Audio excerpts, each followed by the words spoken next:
Hi guys, welcome back to Freeze Drying Mama. Oh, do you feel as stuffed as I do? I'm so grateful that we're able to provide Thanksgiving meals for our family and for friends. What we did this time, what we're going to do this time is, remember, I have a son who's in Brazil and they don't celebrate Thanksgiving. Duh, it's an American holiday. And I said, Bodhi, which is my son's name, what are you doing for Thanksgiving? And he said, Mom, they don't celebrate down here. And I was like, oh no, so you're not going to have mashed potatoes and sweet potatoes and turkey and pumpkin pie? And he said, no. I said, okay, I'll tell you what. I'm not going to be able to get you the food there in time by Thanksgiving, but I promise you'll have it by your next birthday, which is June. So I'm hoping that through customs and stuff, I can get it to him. However, what I'm doing right now is I'm doing a whole bunch of leftovers. And Bodhi knows how to do these things down there. He'll know how to reconstitute it, but we're still going to go through it when I pull them out in the next half of this video. But he's been around enough freeze-drying food that he knows how to reconstitute it. However, I'm still going to put instructions on it because he's my son and sometimes he forgets things. So that's just how it works. This is the first tray that I have. And it is mashed potatoes mixed with the gravy. If you've seen my post on my website about how to do Thanksgiving leftovers, part 1, you'll see that I do things called Thanksgiving pucks. It's where I mix the mashed potatoes and the gravy and the turkey and the stuffing all together so you've got one bite. And it makes it easier because the gravy is like grease-based, butter-based, and that makes it really hard to freeze dry when it's just gravy by itself. However, if you put it into something, it freeze dries lovely and just nice. So this is my most dense, my heaviest, my most dense item of my tray.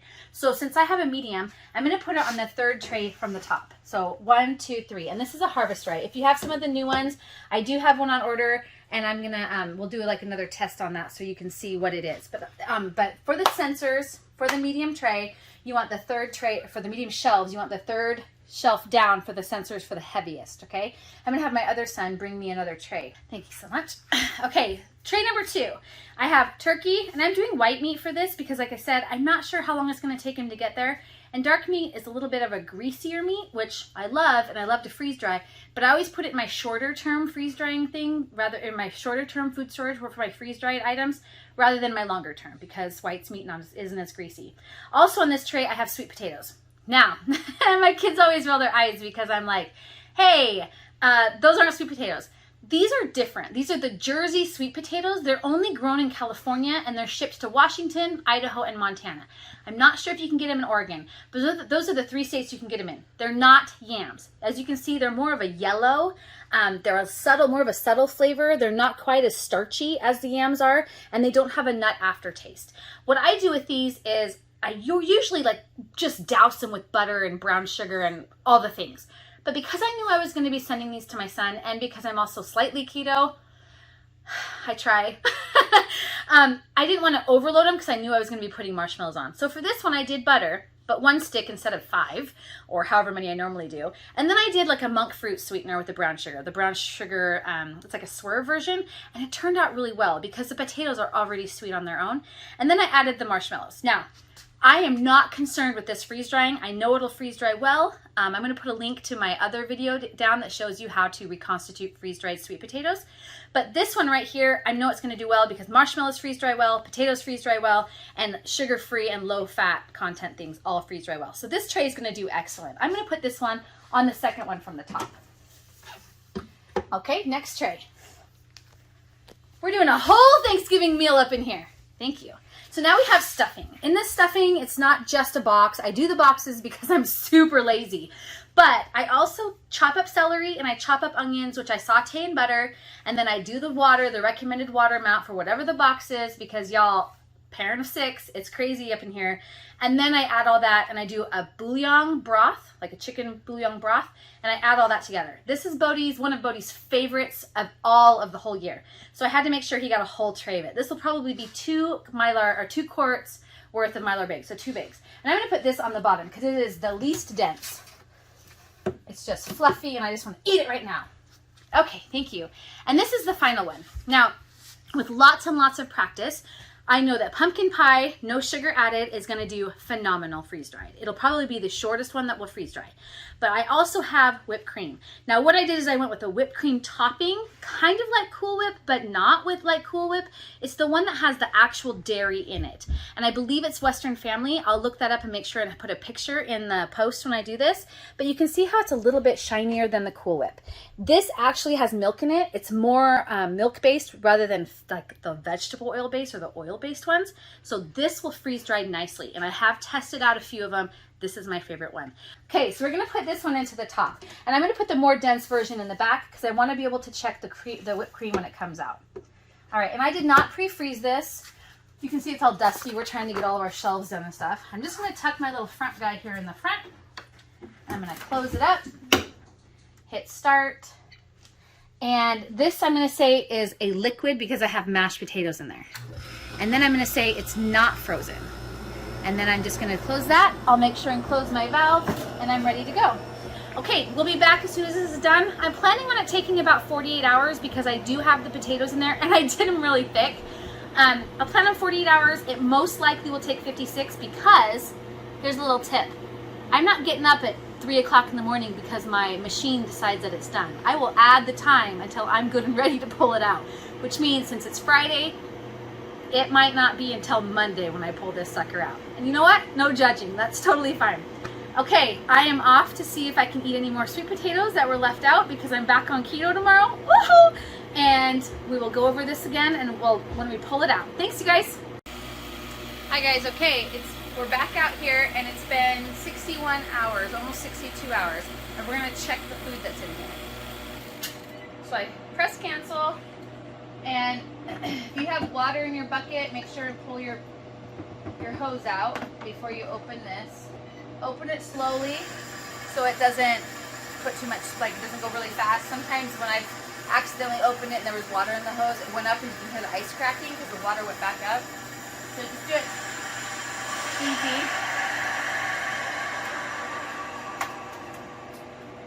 And then we'll open it. You can see that there's condensation around it. That's okay, that's normal. I see a lot of people worrying about that. That's totally normal. I'm gonna have my daughter come in now. We're gonna look and see what we've got here. So I'm gonna test each one for you and tell you what I think if we're gonna continue on. If one tray isn't finished, just one, then the rest of it continues on. I don't just put that one tray in. So this is how I test. And I like to feel my food. My hands are clean. And this is the bottom one and it feels done. But I'm gonna check this one. This is my most dense.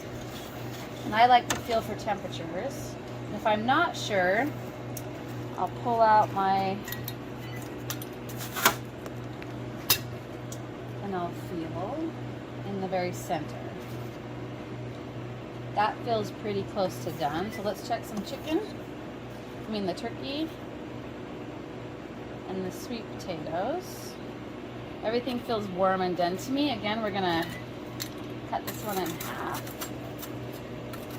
Ugh, if you can do it. This is my favorite thing freeze-dried. I'm popping things everywhere. It feels done too. And then we have our pumpkin pie. And they feel done to me. There's different ways to do this. And since I'm not, these ones still feel just a little.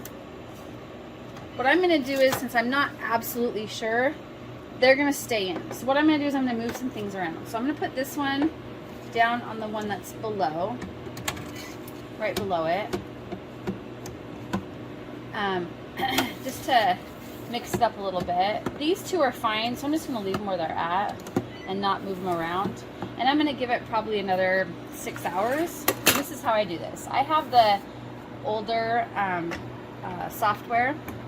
So what I'm gonna do is more dry time.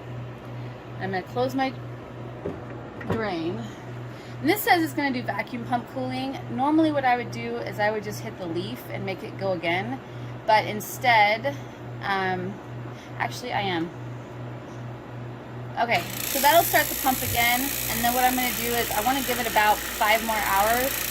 That's so that I remember to come out and get it, just to double check. But we'll come out, I'm gonna say like maybe, I'll say 10 hours, and then I'll come out and check it in about 5.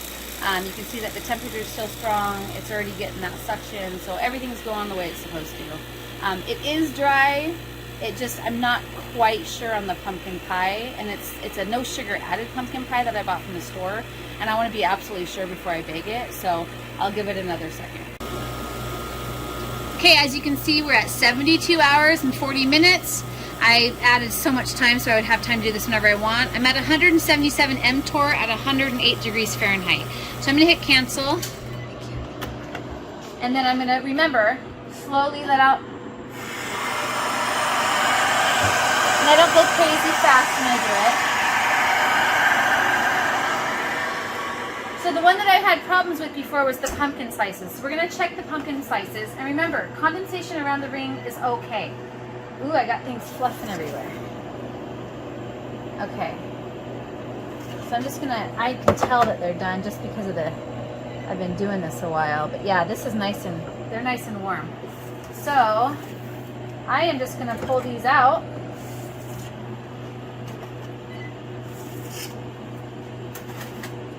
Close it up and hit defrost. And then it's going to ask you to remove your product from dryer, close door for defrost. Yes, I'm going to do that. Now don't do my mistake. Oh my gosh, this smells so good. Make sure you put your hose back in your bucket. I didn't do that one time after doing eggs and I had water everywhere. Okay, then what we're going to do is we're going to bake these. And I like to kind of bake them kind of fast. If you check out my video that talks about temperature, it's important to make sure that your temperature is warm on your food so that it doesn't sit there and reconstitute and attach onto the water. So check out that video. But this is my stuffing and it's really crispy and crunchy and do we want to try a bite? Want to try a bite, son? Sure. My son's doing the camera and we're going to have a little bite. Oh, forget about it. Oh, yes. My son in Brazil is going to love me. My cat's all excited. Usually I give her a piece of freeze-dried cheese and she usually loves it. There is no freeze-dried cheese. Not for you. So I am bagging these in separate containers. Usually when I do like Thanksgiving leftovers, I usually mix everything together and just put it in the bag because that's how we like it reconstituted, kind of like a KFC bucket or bowl.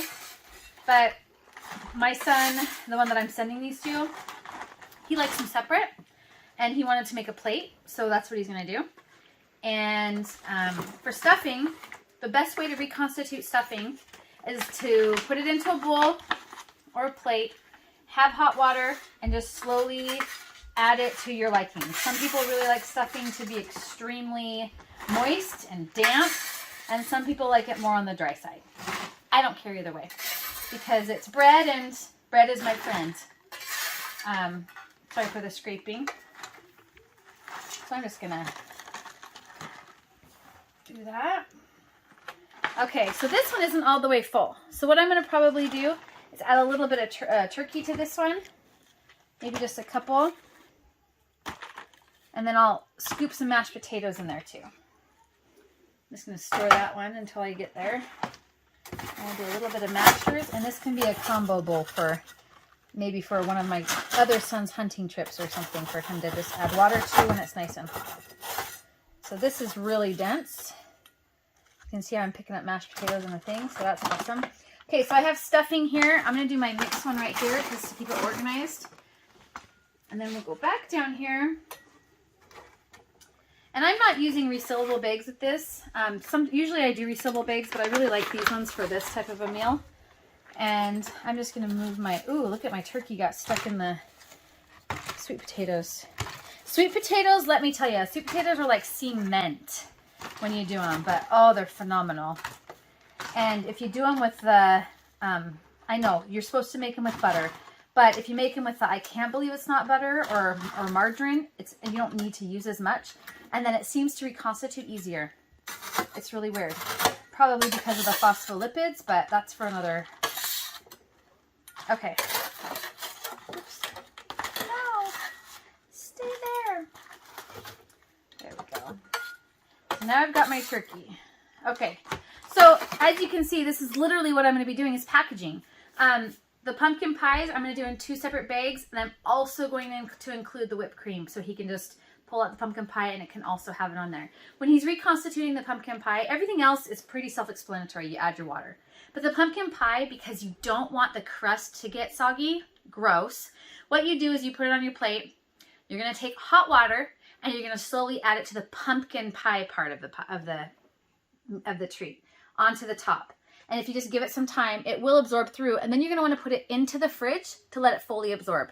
But then your crust will stay nice and dry and flaky if you have a flaky crust, but you won't have that sogginess. And then the whipped cream too, if you just add that, that will also do the same thing. Okay, so I hope this helped. This is what I do with my Thanksgiving leftovers, especially when I have a son in Brazil. If my other son goes and he wants some Thanksgiving dinner, I will do the same thing for him. So if you guys have any questions, let me know. Hit subscribe and hit the notifications buttons. And again, thanks for hanging out with Freeze Drying Mama, and I'll keep working on getting more videos. Thanks, you guys.